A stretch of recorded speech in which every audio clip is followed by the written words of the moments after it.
Hello students, topic for today's lecture is international and national law. What is basically the difference between the international and the national law?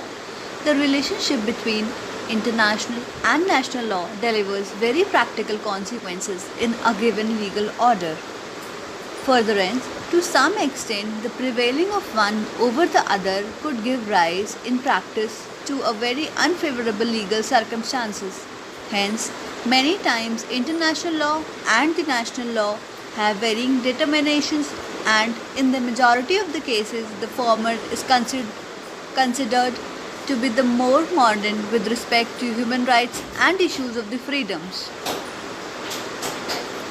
Evidence shows that the primacy of the international law over the domestic law is a modern phenomenon and is often regarded to as a benchmark of a democratic state.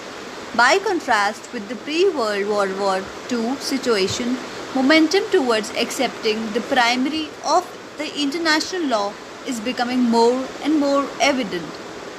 Then, there are basically two main concerns that a constitution maker faces.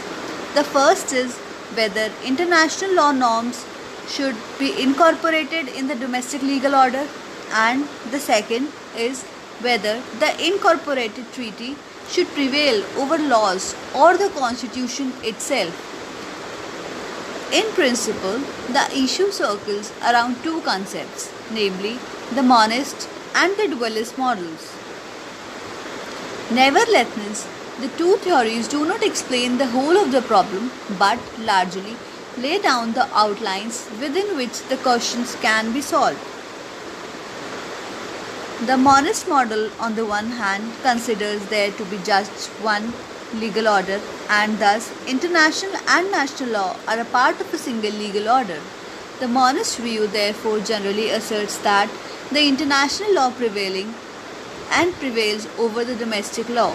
That being said, international law is directly incorporated into the domestic law once it becomes binding. By contrast with the monist theory, the dualist theory regards international law and the national law as two different legal orders situated horizontally, each competing with the other. According to the dualist approach, in order for a part of an international law to become binding domestically, it must be transposed into a domestic law, or otherwise it will have no legal effect. Still, this is a domestic view of the relationship between the domestic and the international law, given that the primacy of the international law would never be contested before an international tribunal. As far as motives for accepting or dismissing the penetration of international law within the domestic legal orders are concerned, one can argue that accepting the prevalence or the incorporation of the international law in the domestic legal order is related to the degree to which the constitution drafters trust international institutions and the treaties as compared with the national legislature. On the other hand, one could question whether the relationship between the international law and the national law is a prerogative of the determination of the national law.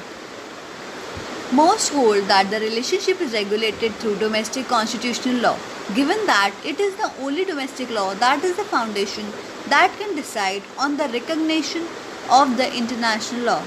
I hope the students, the concept between the national and international law must be clear to you. Thank you.